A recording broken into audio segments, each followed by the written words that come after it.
Friends, hope so तुम्ही सगळं बरे आहात। आज मी आली एक नवीन व्हिडिओ घेऊन।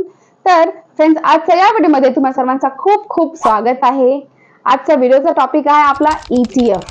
फ्रेंड्स, आपण ETF आणि म्युच्युअल फंड बद्दल तर ऐकलो आहोत। तर हा ETF काय असतो, म्युच्युअल फंड आणि ETF मध्ये काय डिफरन्स आहे आणि आपण या ETF मध्ये कसं ट्रेड करू शकतो, तर आजच्या या व्हिडिओमध्ये आपण या सगळ्या प्रश्नांची उत्तरे घेऊ। तर चला आपण या व्हिडिओला स्टार्ट करू। फ्रेंड्स, हा ETF म्हणजे एक्सचेंज ट्रेडेड फंड। तर हा ETF फंड एक्सचेंज वर लिस्ट असतो। कोणत्याही शेअर सारखी आपण याचे प्राइसच्या अप अँड डाऊन ला ट्रॅक करू शकतो। हा ETF NSE व BSE वर लिस्टेड असतो।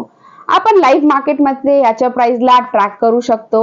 आपण ETF मध्ये इंट्राडे मध्ये पण ट्रेड करू शकतो किंवा लॉंग टर्म मध्ये आपण यामध्ये ट्रेड करू शकतो। फ्रेंड्स, आता जर आपण हे डिस्कस करू की शेअर्स आणि ETF मध्ये काय डिफरन्स आहे, तर शेअर एक कोणत्याही इंडिव्हिज्युअल कंपनीचा असतो आणि ETF एक प्रकारचा कंपन्यांचा ग्रुपला रिप्रेझेंट करतात। हे जर आपण एका एक्झाम्पलने समजण्याचा प्रयत्न करू, तर समजा जर मला कोणत्याही सेक्टरच्या ETF बाय करायचे, फॉर एक्झाम्पल मला निफ्टीचे ETF बाय करायचे आहेत, तर त्यामध्ये मला निफ्टीची 50 कंपन्यांचे शेअर्स ऍड करून दिले जाणार।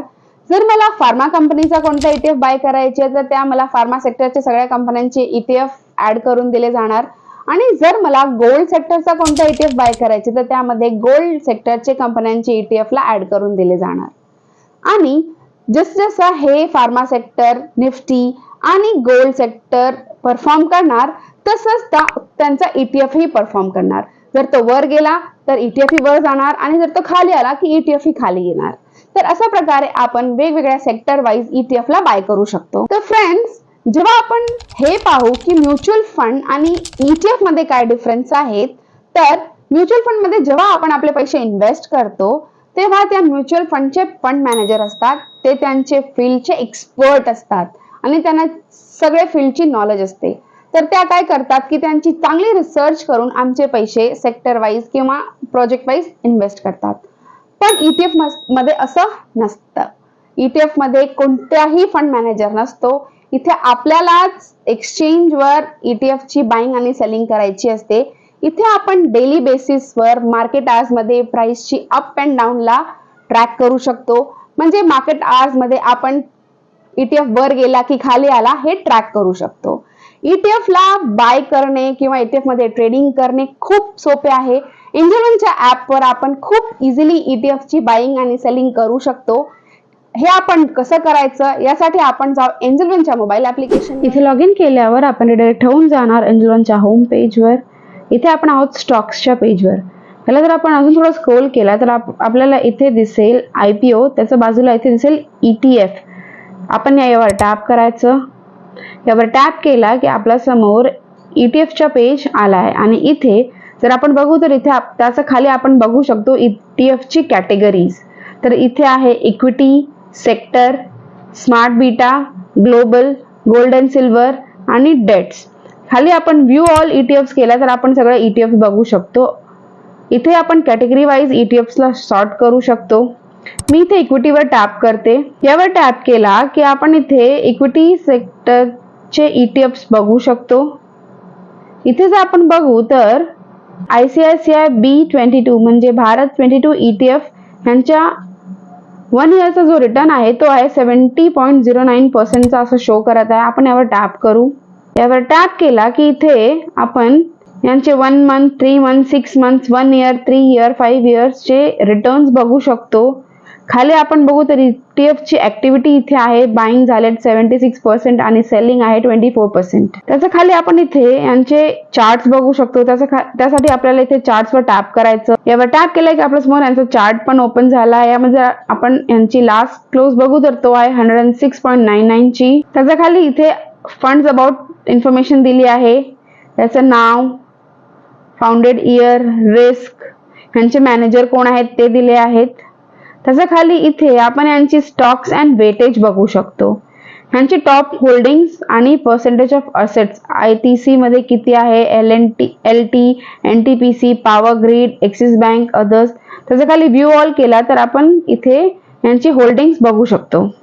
नंतर जर आपल्याला हा ETF बाय करायचा, इथे बाय वर टॅप करायचं.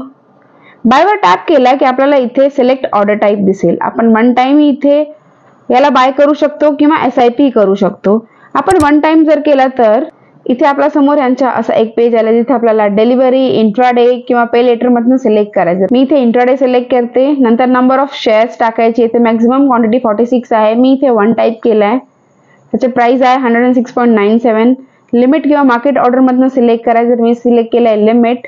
नंतर प्लेस बाय ऑर्डर करायचं, कन्फर्म करायचं आणि आपला ऑर्डर बाय होऊन जाणार. आता आपण बॅक जाऊ आणि इथे बॅक येऊन आपण बाय वर परत टॅप करून आपण याची SIP कसं करू शकतो ते पाहू. त्यासाठी SIP वर टॅप करायचं. SIP वर टॅप केला की इथे आपण 2 प्रकारे या SIP करू शकतो. फर्स्ट आहे क्वांटिटी आणि सेकंड आहे अमाऊंट. तर क्वांटिटी मध्ये आपण कसं करायचं, तर इथे एंटर क्वांटिटी करायची. म्हणजे आपल्याला किती क्वांटिटी पाहिजे ते एंटर करायचं. मी इथे एंटर केलंय 10 शेअर्स. नंतर choose SIP frequency and date. तर SIP ची फ्रिक्वेन्सी काय असेल आपली मंथली, तर मी वीकली आणि डेली, तर मी इथे मंथलीवर टॅप करते. म्हणजे मंथली 10 शेअर्स. SIP ची डेट सिलेक्ट करायची, म्हणजे कोणत्या तारखेला आपल्याला हे पाहिजे. तर मी इथे 5th of every month select करते. कन्फर्म करायची ती डेट. नंतर प्रोसीड वर टॅप करायचं. जर आपण पुढे याला बॅक करून याची SIP मध्ये अमाऊंट मधनं कसं करायचं ते पाहू. तर अमाऊंट वर टॅप करायचं.